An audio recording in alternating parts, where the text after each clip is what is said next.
Olá, graça e paz, estamos iniciando a nossa segunda aula do nosso quarto módulo com o título A Vida de Cristo do curso Vivendo pela Graça, e o título desta nossa aula é Jesus, Nascimento e Infância. A partir de agora nós começamos a dar uma aprofundada nas revelações. Eu tenho certeza que vai ser muito relevante para a sua vida e para o seu entendimento do que é a graça de Deus. Eu quero começar falando sobre as profecias do nascimento do Filho de Deus, do nascimento de Jesus. Antes de usar a Bíblia, eu quero falar um trecho do capítulo 4 do livro do Universo, que fala a respeito desse plano, desse projeto de redenção, logo após a queda do homem. Quem disse isso? O próprio Criador, o próprio Eterno. O texto diz: as hostes, os anjos, surpresas ante a revelação do Eterno, indagaram a identidade desse substituto, de quem morreria no lugar do homem para redimi-lo do estado do pecado. O Criador, com um sorriso amoroso, disse-lhes: eu serei esse homem. O próprio Deus seria esse homem. O meu espírito repousará sobre uma virgem, falando de Maria, e nela será gerado um filho santo. Esse menino será divino e humano, homem e Deus ao mesmo tempo. Em sua humanidade, ele será submisso à divindade que nele habitará. Fala da obediência de Cristo ao plano de Deus, o Eterno. Os remidos verão nele o Pai da eternidade, o Criador e Redentor, o Rei dos Reis. Características de Jesus Cristo. O seu nome será Yoshua, em hebraico, Nós falamos Jesus hoje, mas é Yoshua em hebraico, em aramaico Yahushua, e significa o Eterno salva. Parte do capítulo 4 do livro do Universo, que eu tenho certeza que tem sido de extrema relevância para a sua caminhada a partir de agora, nesse curso Vivendo pela Graça e na sua caminhada com Deus e o seu relacionamento com Ele, que mostra um Deus completamente diferente do que às vezes é nos apresentado. Mostra um verdadeiro Deus de amor, com a essência do amor que é Ele. Eu vou ler agora Gênesis capítulo 3, versículo 15, um texto que todo mundo já conhece e que também fala tanto de um filho nascido da mulher para a redenção da humanidade. E porém inimizade entre ti e a mulher, e entre a tua semente e a sua semente. Deus estava falando para Liel Ben-Shahar, o diabo. Esta te ferirá a cabeça, e tu lhe ferirás o calcanhar. Já estava falando do sacrifício de cruz de Jesus Cristo, já estava falando da traição de Judas a Jesus Cristo, aqui em Gênesis capítulo 3, versículo 15. A mulher está relatando Maria, a qual Isaías também profetizou no capítulo 7, versículo 14 e 15. Portanto, o mesmo Senhor vos dará um sinal. Eis que uma virgem conceberá e dará à luz um filho, e será o seu nome Emanuel, no hebraico El Imanu, que significa Deus conosco. Eu poderia ler só o versículo 14, que estava ok, mas eu resolvi colocar o versículo 15, aqui também de Isaías capítulo 7, só para a gente comentar a respeito de um assunto que eu creio que vai ser de extrema importância para você. Manteiga e mel comerá, até que ele saiba rejeitar o mal e escolher o bem. Jesus veio dotado do livre-arbítrio, o mesmo que Adão veio. Jesus é o segundo Adão. Então Jesus ele tinha sim o poder de escolher, de viver ou não o projeto e o propósito de Deus. Então, ou seja, ele foi submisso à divindade até o final, a divindade que nele estava habitando. Tanto que lá no Getsemane, Jesus falou: Pai, se possível, passa de mim esse cálice, mas contudo seja feita a vossa vontade. Fala dessa obediência, dessa submissão. O que é a submissão? Estar sobre a mesma missão, o mesmo propósito. E o propósito de Deus era resgatar a humanidade através do sacrifício de Jesus Cristo, ok? Então Jesus Cristo tinha livre-arbítrio, assim como nós também temos o livre-arbítrio de poder escolher crer ou não na obra dele. Eu deixei esse versículo só para comentar com vocês sobre esse assunto, ok? E ainda comentando sobre o nascimento de Jesus, agora eu quero ler com vocês o texto de Lucas capítulo 1, versículos 26 ao 38. é o encontro do anjo Gabriel com Maria, e o anjo já anuncia esse lado divino e o lado humano a qual Jesus Cristo teria. O texto diz: e no 6º mês foi o anjo Gabriel enviado por Deus a uma cidade da Galiléia chamada Nazaré, a uma virgem desposada com um varão cujo nome era José, da casa de Davi, descendente de Davi, e teria que ser da descendência de Davi, porque Deus havia prometido a ele que da descendência dele, viria um rei e o seu reino seria eterno. E o nome da virgem era Maria. E entrando o anjo onde ela estava, disse: salve. Eu coloquei entre parênteses aqui a palavra em hebraico, a saudação do anjo Gabriel a Maria em hebraico, para a gente ter um melhor entendimento. As palavras de Gabriel foi El Yah Shalom, a paz do Senhor Deus seja com você, ok? Agraciada, em seguida foi a segunda palavra que o anjo usou com Maria. Agraciada é Ren, de Hesed, graça, foi favorecida, ou seja, que a paz do Senhor esteja com você, pois você foi agraciada, você foi favorecida pelo Senhor, dizendo: o Senhor é contigo, bendita, abençoada é você entre as mulheres, porque agora ela recebeu a graça de Deus em ser mãe do nosso Senhor Jesus Cristo. E vendo ela, turbou-se muito com aquelas palavras e considerava que saudação seria esta. Disse-lhe então o anjo: Maria, não temas, porque achastes graça diante de Deus. Você achou a graça de Deus. E eis que em teu ventre conceberás e dará à luz a um filho, e por-lhe-ás o nome de Jesus, Yeshua e Yahushua, assim como também estava lá no livro do Universo, ok? Este será grande e será chamado Filho do Altíssimo. Olha aqui o lado divino de Jesus. E o Senhor Deus lhe dará o trono de Davi, o lado humano de Jesus Cristo. Davi, seu pai, e reinará eternamente na casa de Jacó. Lembrou dessa aliança? E o seu reino não terá fim. Nós falamos sobre esse assunto no módulo 3, na aula 3. Você já passou por ela e agora vai estar fazendo esse link, vai estar ligando os pontos, entendendo cada uma dessas profecias se cumprindo através da vida de Jesus Cristo. E disse Maria ao anjo: como se fará isso, visto que não conheço o varão?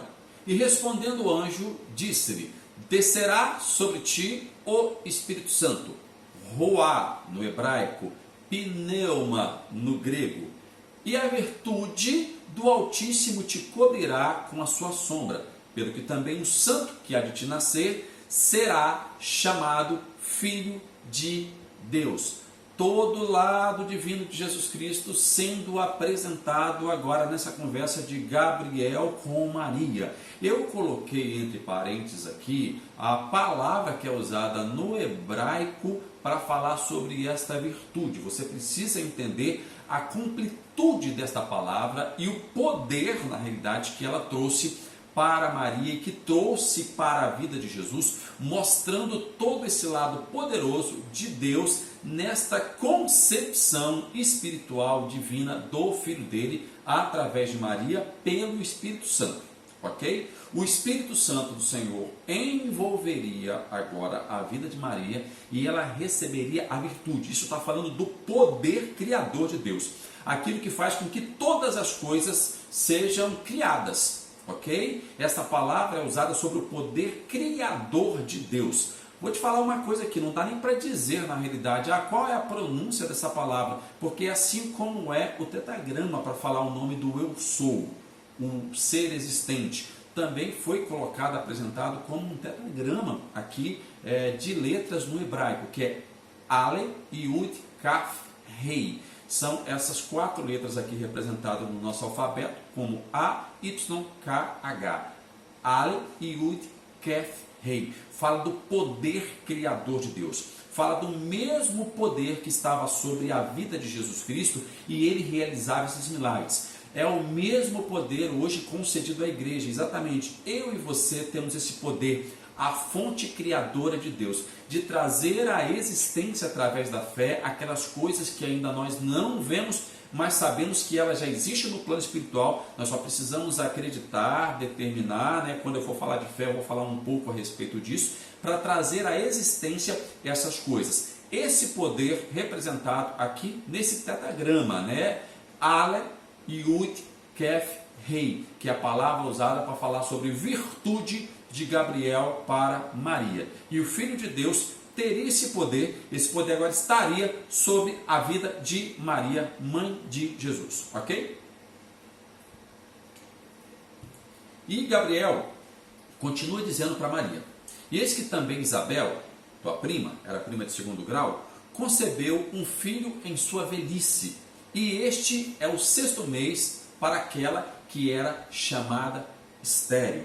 Ou seja, Maria agora tem um anúncio de um milagre também na vida da sua prima, entendendo sobre o propósito de Deus também para a vida da prima e do filho dela que viria, que é João o Batista. E aí Deus conclui sobre a ação do poder dele através da fala de Gabriel. Deus conclui sobre esse poder que estaria sobre Maria, dizendo o seguinte: porque para Deus nada é impossível. Para Deus nada é impossível. Deus hoje habita dentro de mim e habita dentro de você. Então, ou seja, é o mesmo que dizer, para você hoje nada é impossível. Para aqueles que realmente creem que tem esse poder vindo de Deus, através de Jesus Cristo, pela obra dele, a qual fez com que o Espírito Santo hoje se manifestasse em nossas vidas. Você está conseguindo compreender isso aqui? O quão é revelador e o quão ainda nós não usamos esse poder poderoso que está sobre nossas vidas? Continuando o texto, disse então Maria: eis aqui a serva do Senhor, cumpra-se em mim segundo a tua palavra. E o anjo ausentou-se dela. Maria, ela venceu todos os obstáculos que ela teve no ministério dela, juntamente com José, porque ela recebeu essa graça, ela recebeu esse poder de Deus sobre a vida dela. A graça é hoje o poder, eu creio que é o maior poder que o homem pode ter sobre a vida dele, porque nada é impossível para aquele que crê na graça de Deus. Ele entende que a graça o basta sobre qualquer circunstância. Por que eu falo de ministério de Maria e José? Eles receberam o ministério debaixo de pressão. José, por exemplo, Maria chega e fala: estou grávida do Espírito Santo. Ele fala: poxa, me dá bala, né? Me engano, né? E ele quer fugir de Maria. O anjo aparece no sonho e fala para ele: não, realmente é o Filho de Deus, o nome dele vai ser Jesus, ok? Você vai receber Maria como sua esposa e não vai ter relação sexual com ela até o nascimento desse filho, ok? E aí José recebeu o ministério dele, ok? Maria resolveu de certa forma aceitar o ministério, correndo o risco de ser apedrejada, porque pela lei, né, do povo judeu, nesse caso aí ela teria cometido fornicação, era um pecado complicado, poderia ter recebido de certa forma toda a pressão da comunidade machista, que eram os judeus também naquela época. Então, imagina de que forma que ela recebeu a pressão que ela e José receberam nesse momento, nesse anúncio e esse ministério para a vida deles. Ainda bem que eles foram muito bem e aceitaram esse projeto de Deus para a vida deles.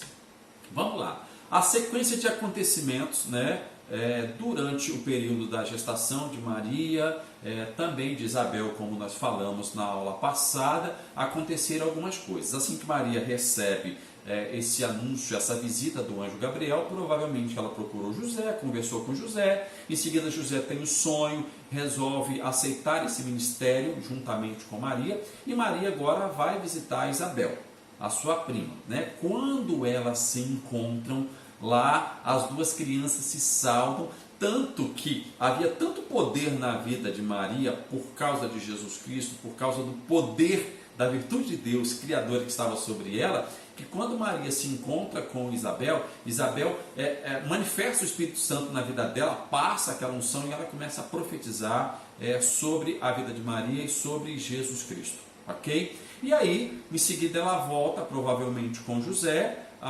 vem César Augusto e cria um censo, pede para todo mundo venha até o estado, a cidade de origem para se alistar, né? Foi um censo que aconteceu do Império Romano naquele período. Então vai Maria e José, Maria já prestes a dar à luz, né, vão até Belém, mas fazia parte do projeto e do plano de Deus para cumprimento de profecia, que o Salvador viria de Belém. Então, quando chega em Belém, não tem mais hospedagem. Maria ganha Jesus numa manjedoura, né, num curral, é uma história que todo mundo já conhece. Os anjos aparecem num campo de pastores avisando que nasceu o Salvador. Os pastores vão visitar Jesus Cristo, adoram Jesus Cristo, ok? Isso está em Lucas. Eu gosto de falar de Lucas porque Lucas, como historiador, ele contou muito bem esses detalhes para a gente, ok? Mas Mateus, ele colocou uns detalhes que Lucas não colocou no evangelho dele. E Mateus fala da visita dos magos, né, dos sábios. No hebraico é imagush, né, o mesmo nome usado para astrônomos e astrólogos. Astronomia e astrologia não tinha diferença para o povo naquela época. Eles viram o nascimento de uma nova estrela e falaram, essa estrela, como estudava a ciência, né, dos astros, né, das estrelas, dos planetas, eles viram e falaram, olha, era uma estrela nova e essa estrela aí, com certeza, ela tem um significado para a história da humanidade. E eles sabiam que era o nascimento de Jesus Cristo e foram em busca de Jesus Cristo. Porém, eles foram direto para o palácio de Herodes, achando que era filho de Herodes.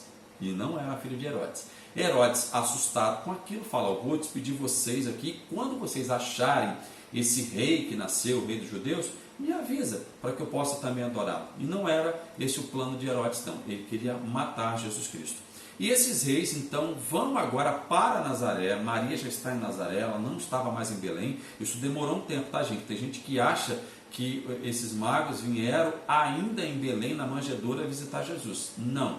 Eles, no dia do nascimento, eles viram a estrela e passou um tempo até chegar em Jesus. Eles levaram os presentes, né, em adoração a Jesus. Foram 3 presentes. E por serem 3 presentes, tem gente que diz que são 3 reis magos, 3 sábios. Mas as escrituras não falam que são 3, falam apenas que eram sábios que foram visitar Jesus e levaram 3 presentes, que foi mirra, incenso e ouro, ok? Em seguida, os reis magos, né, os sábios, revelados por Deus que Herodes queria matar Jesus, não volta para avisar Herodes aonde estava Jesus e quem era Jesus. Herodes manda matar as crianças e com isso pede para que o anjo de Deus, Herodes pede para matar as crianças e com isso, revelados por Deus sobre a intenção de Herodes, Maria e José vão para o Egito, fogem para o Egito e passam um tempo no Egito com Jesus. E acontece então a matança das crianças. Tudo isso, gente, é cumprimento de profecia a respeito da vida de Jesus,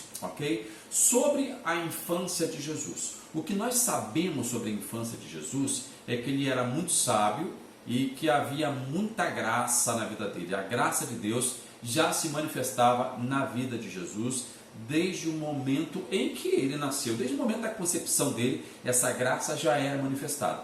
Mas não se relata muito sobre a infância de Jesus, fala apenas de alguns acontecimentos. E eu quero ler juntamente com vocês aqui o que as Escrituras Sagradas dizem a respeito disso. E o menino crescia e se fortalecia em espírito, cheio de sabedoria, e a graça de Deus estava sobre ele.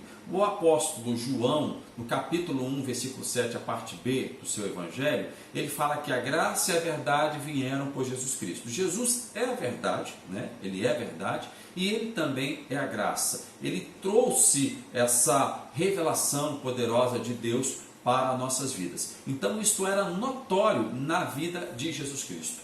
Ora, todos os anos iam seus pais a Jerusalém à festa da Páscoa. E na saída a Jerusalém, Jesus já tinha 12 anos de idade, né? Ele tendo já 12 anos, eles foram para Jerusalém e realizaram um ritual de costume para todo garoto que completasse 12 anos de idade.